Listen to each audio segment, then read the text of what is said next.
जय Shri Krishna friends, welcome to Harimukund. आइए आज श्रीमद् भागवत पुराण के चतुर्थ स्कंद का 12वां अध्याय शुरू करते हैं। इसमें ध्रुव जी को कुबेर का वरदान और विष्णु लोक की प्राप्ति कैसे हुई इसकी कथा बताई गई है।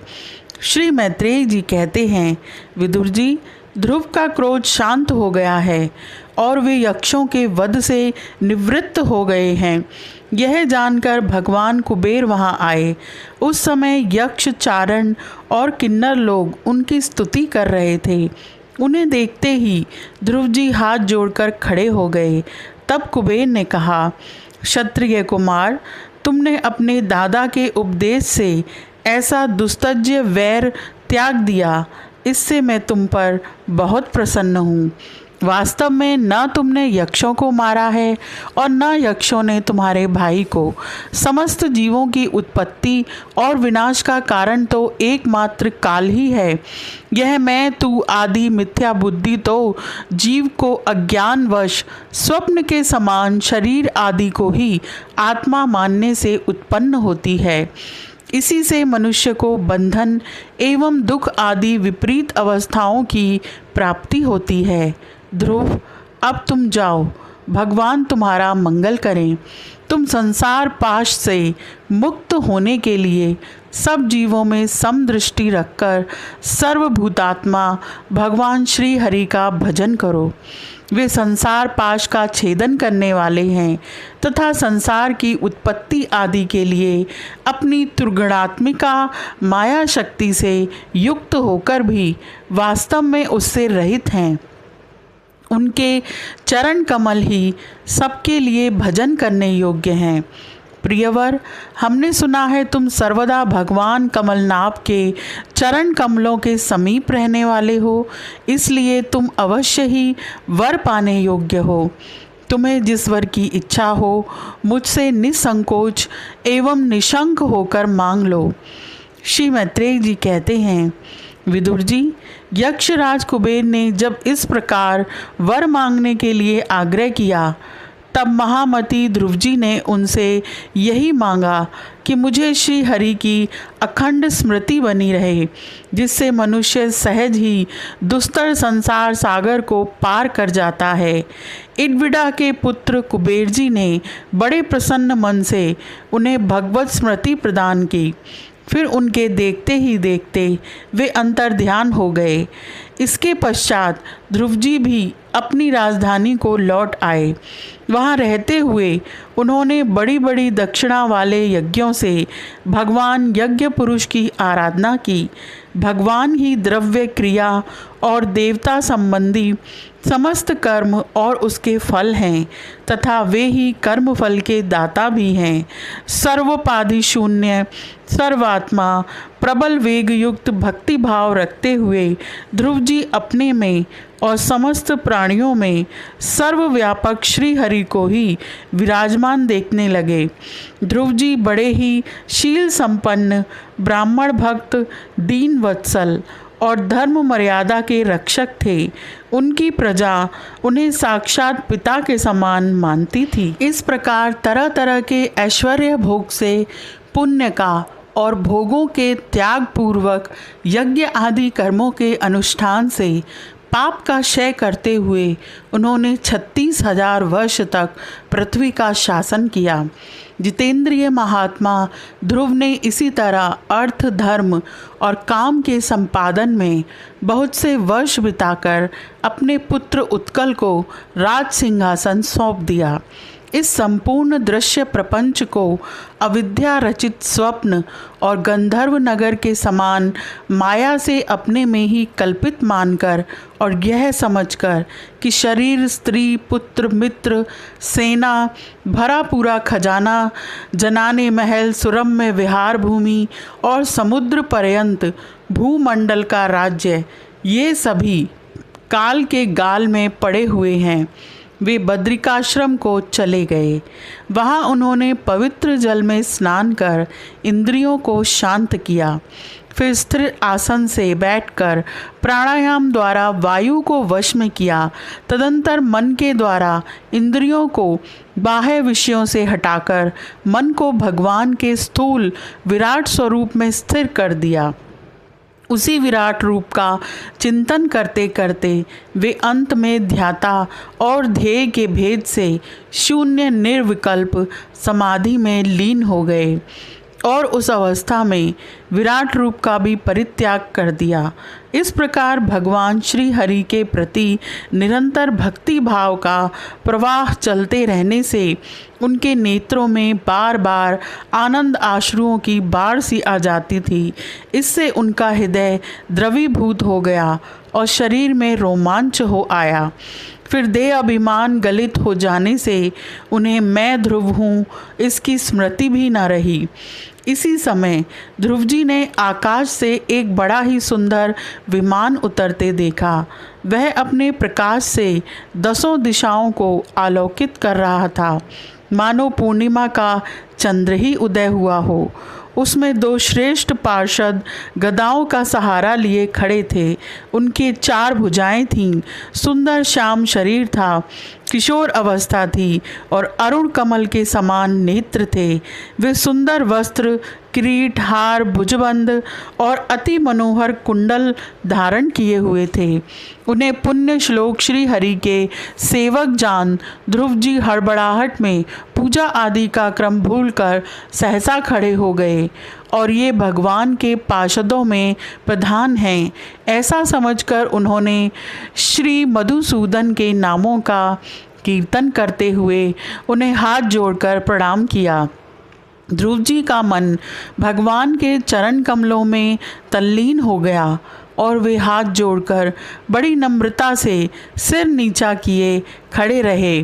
तब श्री हरि के प्रिय पार्षद सुनंद और नंद ने उनके पास जाकर मुस्कुराते हुए कहा, राजन, आपका कल्याण हो।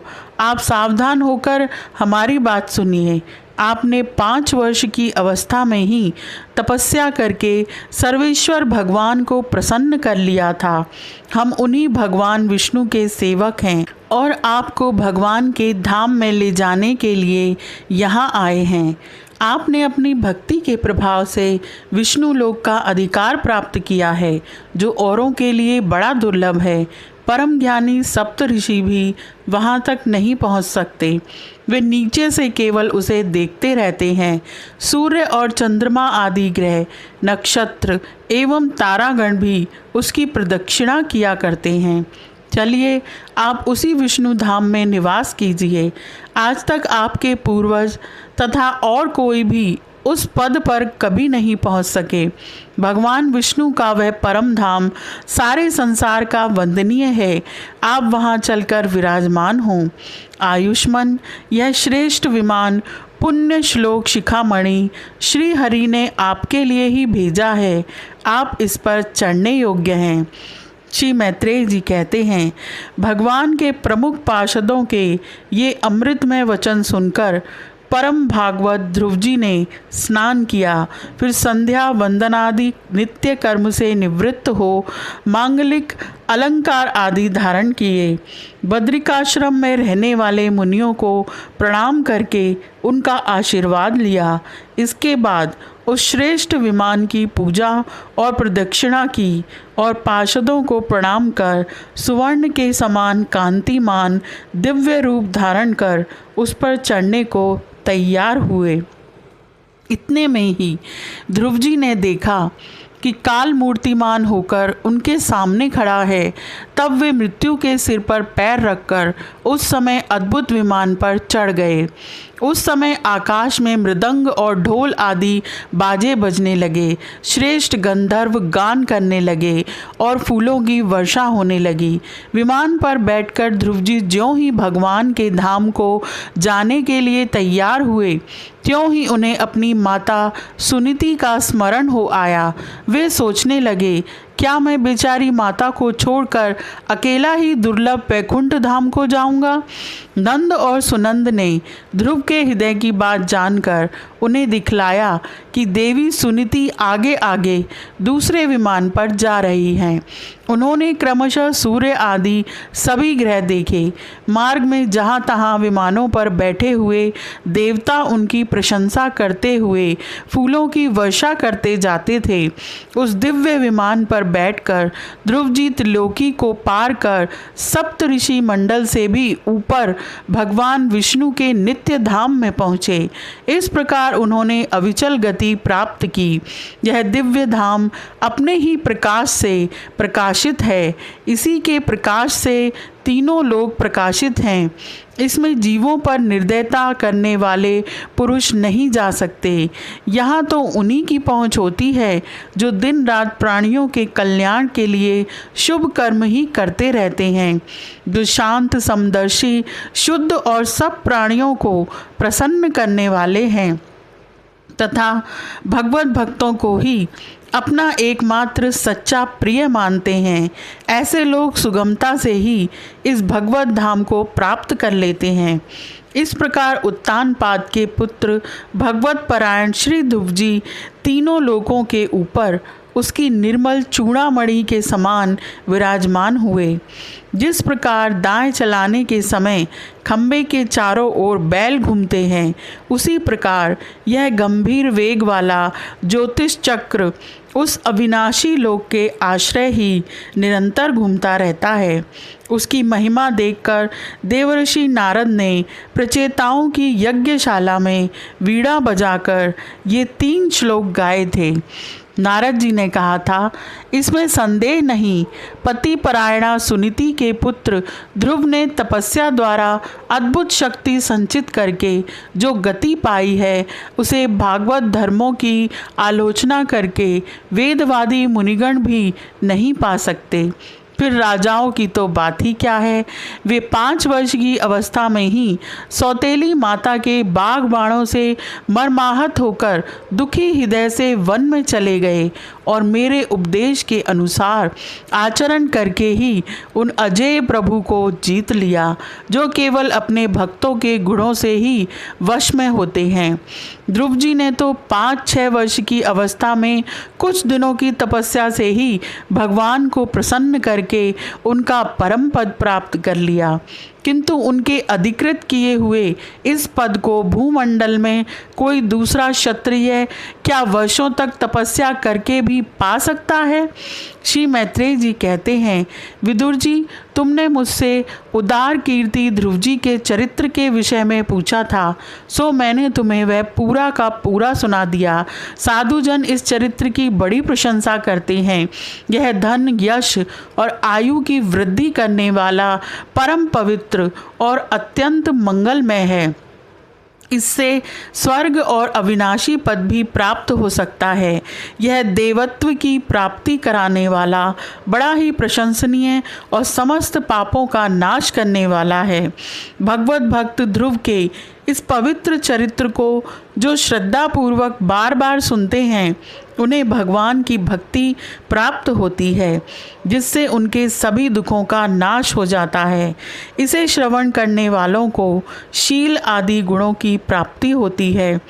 जो महतत्व चाहते हैं, उन्हें महतत्व की प्राप्ति करने वाला स्थान मिलता है। जो तेज चाहते हैं, उन्हें तेज प्राप्त होता है और मनस्वियों का मान बढ़ता है। पवित्र कीर्ति ध्रुव जी के इस महान चरित्र का प्रातः और सायंकाल ब्राह्मण आदि द्विजातियों के समाज में एकाग्र चित्त से कीर्तन करना चाहिए। भगवान के परम पवित्र चरणों की शरण में रहने वाला जो पुरुष इसे निष्काम भाव से पूर्णिमा, अमावस्या, द्वादशी, श्रवण नक्षत्र, तिथिशय, व्यतिपात, संक्रांति अथवा रविवार के दिन श्रद्धालु मनुष्यों को सुनाता है वह स्वयं अपने आत्मा में ही संतुष्ट रहने लगता है और सिद्ध हो जाता है। यह साक्षात भगवत विषयक अमृतमय ज्ञान है। जो लोग भगवान मार्ग के मर्म से अनभिज्ञ हैं, उन्हें जो कोई इसे प्रदान कराता है, उस दीन वत्सल कृपालु मनुष्य पर देवता अनुग्रह करते हैं। ध्रुव जी के कर्म सर्वत्र प्रसिद्ध और परम पवित्र हैं। वे अपनी बाल्यावस्था में ही माता के घर और खिलौनों का मोह छोड़कर श्री विष्णु भगवान की शरण में चले गए थे। कुरुनंदन, उनका यह पवित्र चरित्र मैंने तुम्हें सुना दिया। यह अध्याय यहीं समाप्त होता है। आज के लिए इतना ही। Please like, share and subscribe my channel. Thank you.